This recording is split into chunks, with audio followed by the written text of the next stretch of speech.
know. So, like, there was this cop, you know, there was a rookie cop with him. And, like, he came over there. He said, don't y'all supposed to be in the school? He said, you know, late bell ain't ring yet. He said, you know, get the hell out of here, you know. So we said, all right. So we stopped walking, you know. Like, he ran up to me and he grabbed me and he pushed me on the garbage can. You know, even though I was walking away, he said, didn't you hear what I said, you know, just to show the rookie cop, they said, this is how you're supposed to treat these punks here. Like they say, you know, you gotta treat them some manners, you know, show them some respect or something. We had a case yesterday. There was two teenagers on Longwood Avenue. He behind him and smacked him in the head with a rock. Put a big hole in his head. There's the man, 78 years old. How much of a struggle could he put up, right? Especially for two kids that are 18 years old. They get the strength of a mule, for crying out loud. Then they have to turn around and hit him on the head. There's no sense to it. Like one time, you know, I was going to the park, you know, one night, and I was walking by the lake. I W cops sitting in the car, and they were sleeping, and one of them was reading the paper, and the other one was talking. So, you know, I just kept on walking by. You got to take into consideration it's a violent life. And every time you're involved in a situation, you never really know what will occur. All the things that have happened to you and the possibilities of you getting killed or hurt, man, you sit down and think after 20 years and say, damn, I must be crazy. Cops goes up in the park, you know, they like have girls up in the park, rapping to them, you know, and they like be sitting in the car, drinking, doing everything in the park, you know, behind the park and whatnot. Cops ain't nothing nowadays.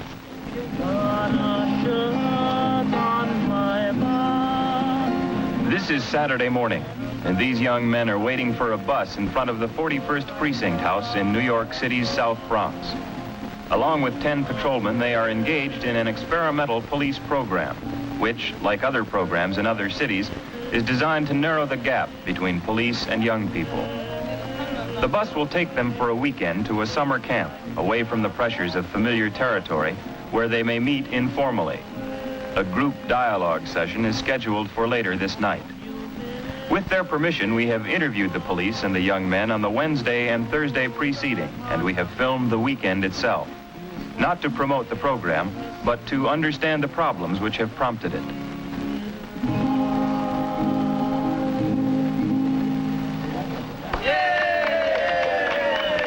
Essentially, the whole atmosphere is that of a group of men, some young men, some police officers, getting away from the city for a while to relax and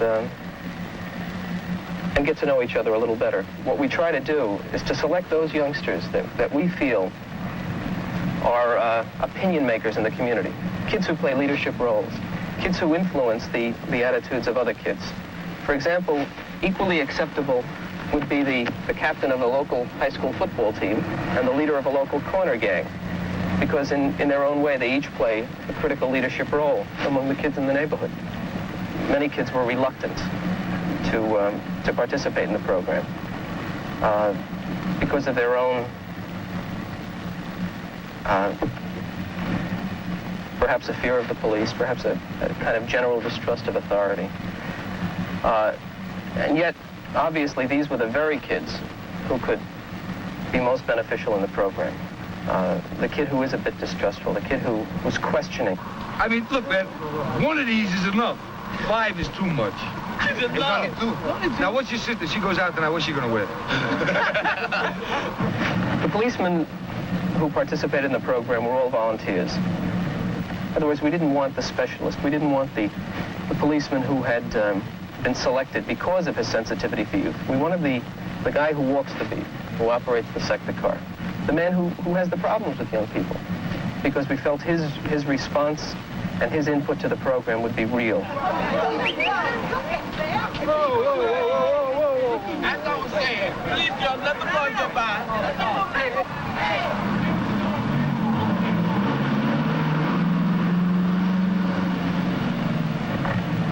We can get the youngsters participating in the program to recognize that not all cops are against them, that not all policemen can be recognized as their enemy, and that And if we can also get them to see a little bit about how the policeman feels, what kind of a job he has and how he feels about doing it, the pressures that he faces in his job. And reciprocally, if at the same time, and both have to go together, it's critical that learning occur on both sides. If we can get the policeman to recognize that not all kids are hostile and arrogant, and also to recognize how the youngster feels in a neighborhood like this, what kinds of pressures he faces. In sum, if we can get both groups to look at each other a little more in terms of reality, a little more realistically, we've accomplished a great deal. Obviously, we haven't solved the whole problem. I had a sister, Sally. She was ugly and misshapen. By the time that she was 16 years old, she was taken. By the time that she was 19, a son and a daughter. Sarah's nearly 29. Hasn't had an offer. Come a landsman, a binsman, a tinker or a tailor, a doctor, a lawyer, soldier or a sailor. Some cops are understanding, you know. Like if you be walking down the street and all of a sudden something happens, might pull you into the store, you know, so not to embarrass you or anything, might pull you into the store and talk to you and tell you what's wrong and what's right. And so, like, you might come up to one of these cops and just push you and what you trying to do and all that. Because they think that everybody's out here trying to do wrong. Which everybody ain't out here trying to do wrong. Some people out here trying to do good. But cops don't understand that. The cop will walk up on you and say, you did this and you did that, but you didn't do nothing. They should be like us, you know. I mean, just because they're cops, you know, they think like they're different from us, they're better than us. Doesn't make them better than us. That's how come I like some cops. They treat us like we was one of them, you know. Some cops just, you know, treat us like we was something else altogether. Hey, let us know. Falling over here. Okay, falling. Hey, boys, there are canoes. If you don't swim, don't go out in the canoes. If you don't swim, use the rowboats. There are animals. Most of the animals are pregnant, getting ready to have little babies. No, they don't bite. But you'll see two little ponies. Try not to chase the ponies around. They've just been born. 3 others are getting ready. Maybe when you're up here, they'll be born.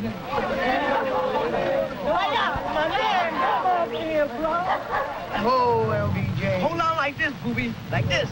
Hold on tight, booby, with both hands. Take him out in the field. I am. Don't be a fool. Don't be scared of him. You got to be.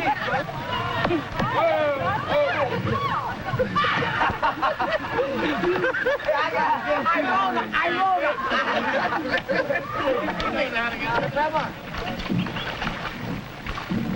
Don't pull me. What am I going to do?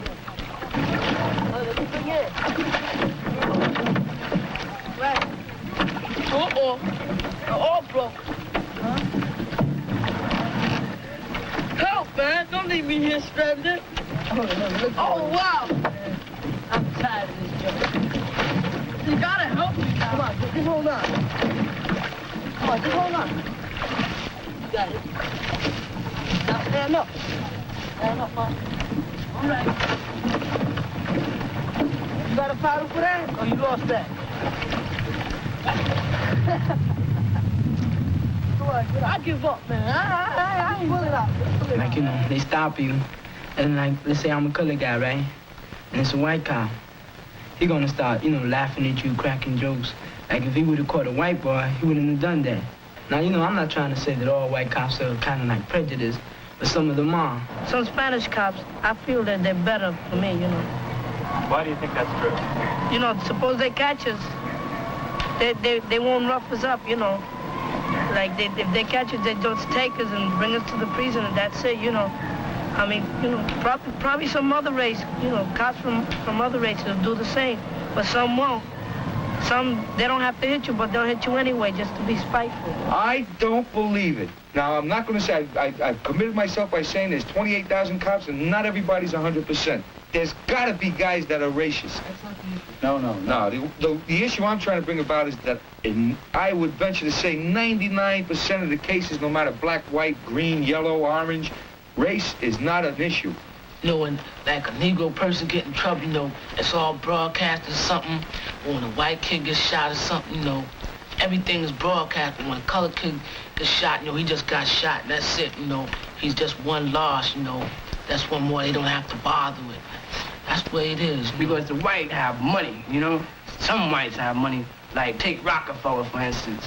Like, if his son get busted, they're gonna say, what's your name? And he's gonna say, Rockefeller. My name, you know, I'm Rockefeller's son. So he gonna dial up Rockefeller, you know, and he gonna talk to Rockefeller, and Rockefeller he gonna say, like, I'll pay you off, you know, if you don't put him, you know, put his name out, you know.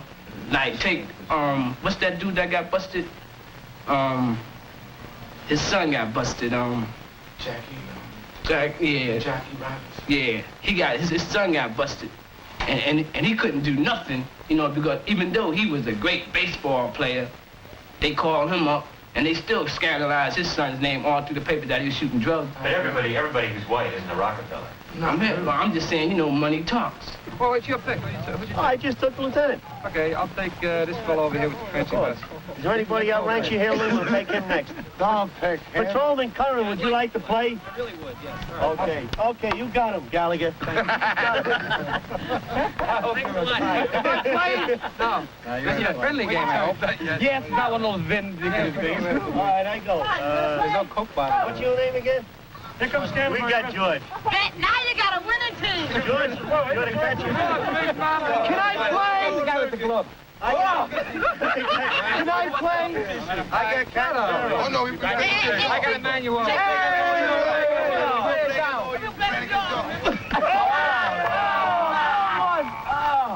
Ivito him.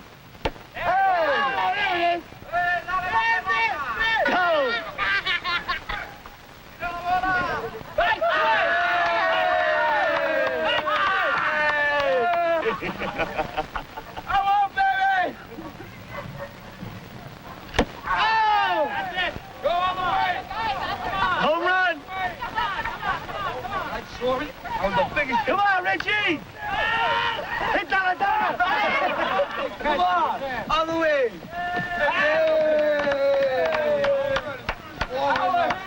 Nice catch there, Frankie! You know, like some cops, you know, they straight with you, you know. You know, they grew up the same way. You know, they're gonna tell you how things are. You know, they're gonna say, well, I grew up in a rough neighborhood, and I can see how you feel. You know, see why you do these things, you know. But other cops, you know, that grew up, you know, in rich neighborhoods or something like that, like the white cops, you know, they ain't gonna tell you like that. You know, they're gonna take you in the hallway or something, hit you with the club, you know, and say, get the hell out of there, you know. They live in better environments than we do. We live in slum areas where we gotta, you know, sometimes steal for money and, you know, do a lot of bad things. But then they got everything. They got bikes. They got, their father and mother got about 2 or 3 cars. And if they had any understanding for us, they'd say, don't do it again, you know? And if you catch the guy, we'll tell him, you know, stop doing it, you know? But instead they tell me, if I ever catch you around here doing this shit again. Yeah, I felt I was the loneliest man in the world because, first of all, I was scared. You know, maybe a job might come around that I might not be able to handle, and... Then I know that they know nothing about us. We don't even belong around here because they'd understand that if we're doing it, we're gonna do it all over again. And I find that a whole lot of people have hostile acts towards you. Like they'll stare you down, you know, like you standing there in the street, you know, looking around. And these people automatically have a hostile thing about them, you know what I mean? And they'll look at you like you did something to them. You never seen these people before in their life. And you go up the roof, smoking pot, some people down there, and then a few roofs back, guys sniffing glue. Then a little more down, the junkies. It's the same thing everywhere. It's no different around here. Go to New Jersey, everything's clean. You find private houses all over the place. They raise their children fine, you know. Some become cops. They find that their environment is all different from around here. They want to be stuck down there, you know, with the nice people, you know, and they don't have so much work. When they get stuck down here, they say, well, you know, let's try to clean it up our own way. And they take it out on the people who do something wrong. In reality, I'm living in a Puerto Rican and black community 8 hours a day. I live there. I eat there. I see their social functions. I understand the way things happen. What to me was ridiculous and a terrible way to act becomes commonplace now. Now I realize the problem. You know what I think it is? I think you get over the fear of the Negro people because I think basically the white people are afraid of the Negro people. But if you live in the neighborhood like we work there, I'm there 8 hours a day. Now I know it. I lost my fear of it now. You know, I've learned more. I've matured. Let's face it. If you put 5 years in the police force, 5 years in the police force in a busy precinct, you know more. You have seen more than the average person will see in his whole life. Have you guys ever considered being cops? No. Why? No. I've considered it, you know, but really, I mean, like, now and then you see them complaining about they don't get enough pay and this and that, you know. So I said, nah, I ain't gonna be no cop.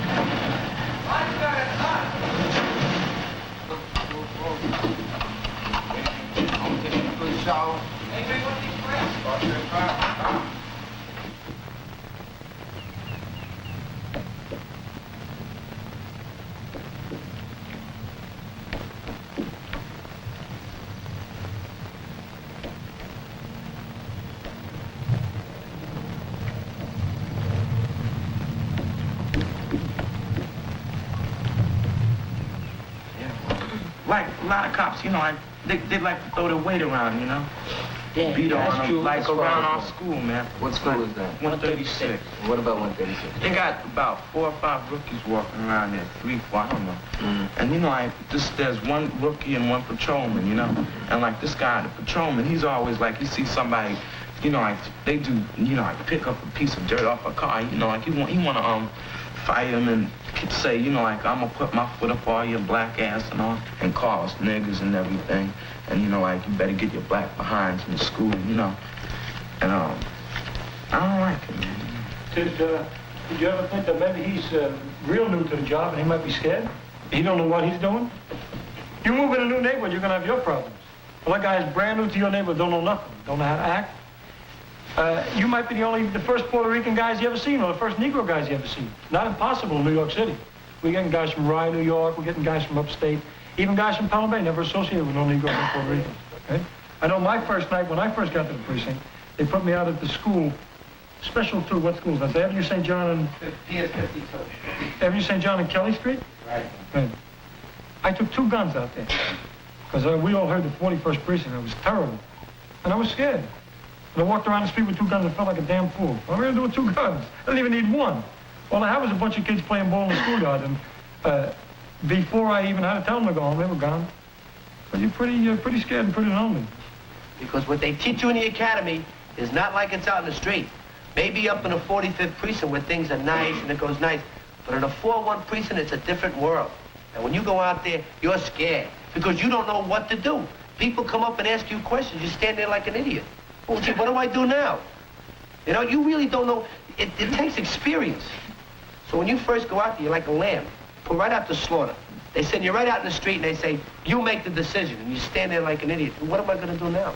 Other cases like when people get hit by a car and you call the cops or you call an ambulance or something, be a half hour before they get there. And supposedly the same thing with the cop, be a half hour.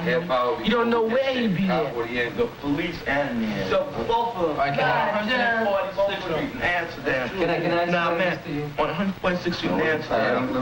Imagine this happening. You're dealing with the telephone company. You drop your dime in, right? Say perhaps you call the operator, right? It doesn't happen on the spur of the moment, right? Your call has to be answered. It's answered by the operator there. In turn, now she has to get in touch with the police, right? So there's another phone call involved, right? And there's time involved. It's not like a minute. I don't think that's the issue. I don't think that's what, you know, I think there's more a question of understanding. We have an answer. Why not? All right. You have to give them an answer. Yeah, I think they're the wrong answers. Because, let me ask, does that satisfy you? You feel are you convinced? Because I don't think I'd be convinced if I were you. I'm not trying to change your mind. I'm serious because, what was he trying to tell us? What he was saying is that he thinks the cops in his community don't give a shit about the community. That's what he was saying. And we were responding by telling him about numbers of radio cars. We're telling him about, how the code signals. But that doesn't answer his question. His question, and it's not really a question at all. It's a statement. He's saying the cops that I see, I think, don't give a damn about the community. The only way we can respond to that is to tell him, and it's no good to talk about people who aren't here. The only way we could change that is by showing him that some cops in this room do feel. I could tell him, of times I take women or kids in a radio car, Like, when my heart is hurting because a kid gets run down, or I see somebody hurt, or I'll rush because somebody's getting stuck up, I can tell him that forever. But if he chooses to believe that I sit in the radio car and drink coffee, what can I do to prove that to him? How do you think you'd feel towards a policeman's job? You want to know how I felt? I take it as a job, a damn good job. I like the salary. I can make as good a salary working construction. But I have to come up here on a weekend. When I'm in construction, I didn't have to come up here, but I come up here because I want to. I got 2 kids of my own at home I could be with. You know, it's funny, like, a cop's job is not just, you know, okay, we're paying you $10,000 to go do your job, or $4,000 or $20,000. That ain't what it is. If you don't want to be, if you can't be a cop here, if you don't have it in you to be a cop, then you don't belong on the street. We got 28,000 men. I'll give you 8,000 don't belong on the street, but you got 20,000. They feel for the job. You got 10 guys in your crowd, 1 guy's a bum.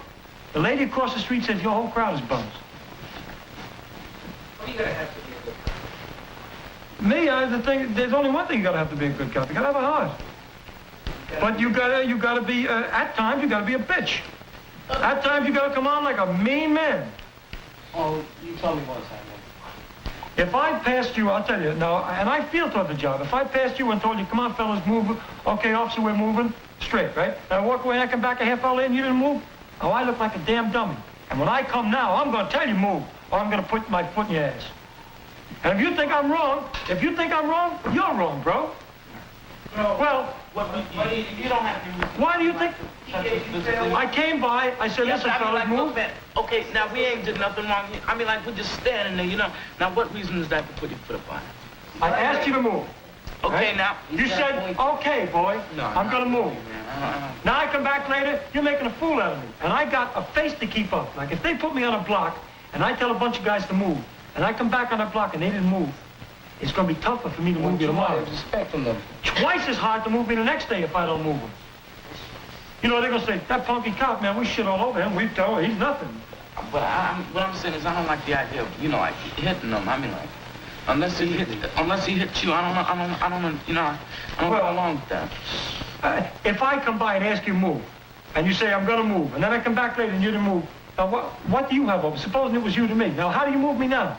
What can I do? Now you're gonna say, like I'm saying, come on, fellas, please? I don't see any reason why I'm hitting them. I'll ask you. You came by, you chased me. I said, okay, we're moving.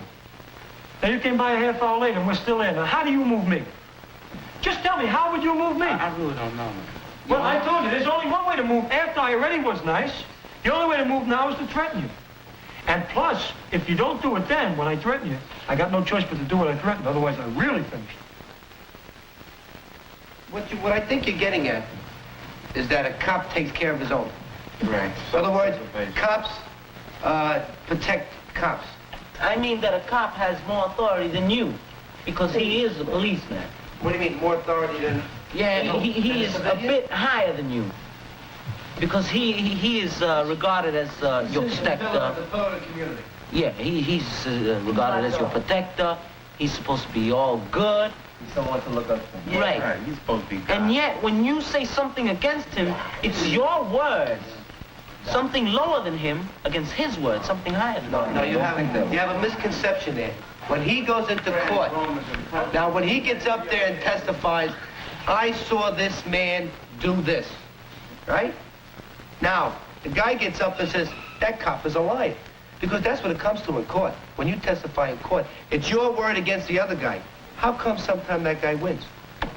So you can't say that the cop's word is law, that if a cop opens his mouth, everybody's got to listen to him because this man tells the truth. It's not so.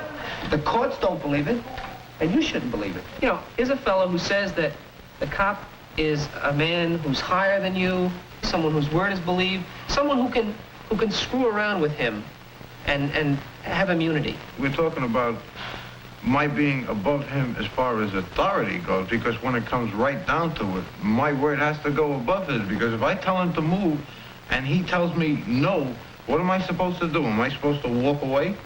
Or does my word have to be the authority over yours? Well, I meant that, you know, it's true that they have authority and all. They're supposed to, because their main thing is to try to protect us. But then, what if they do something wrong, and when we go to tell them that they're wrong, we can't?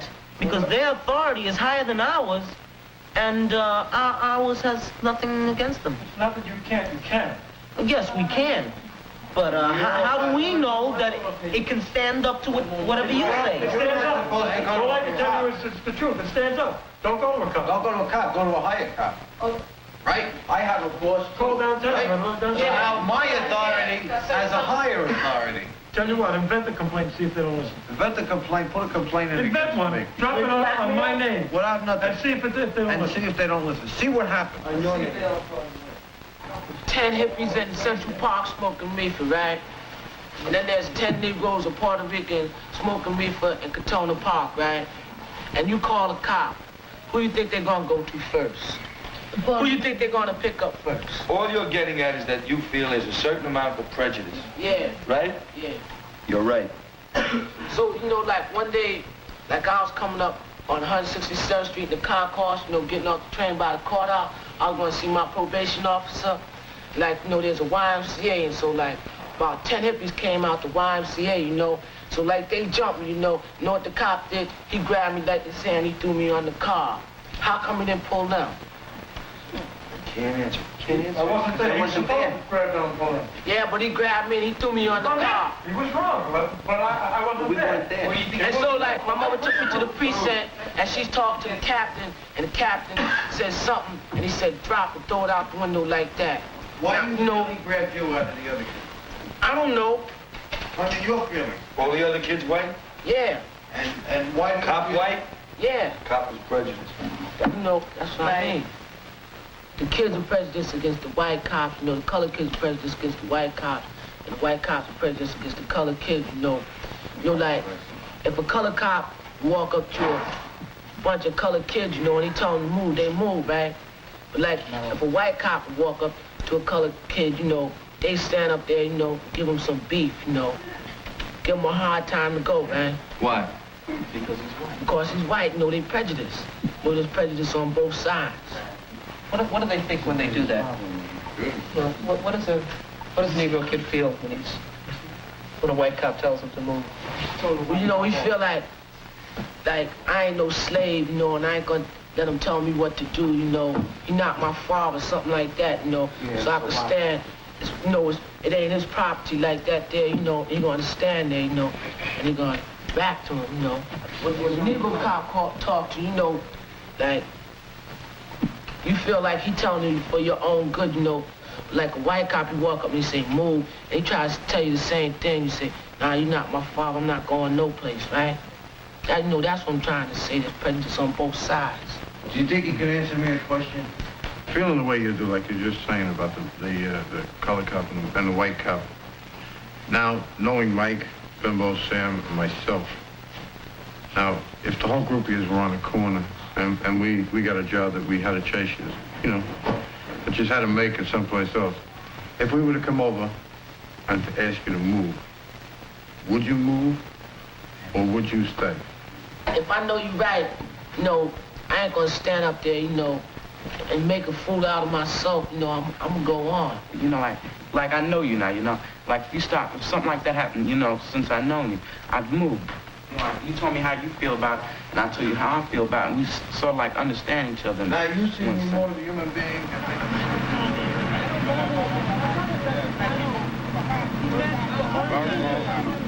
I'll tell you, before I came to one of these trips, I was afraid of cops.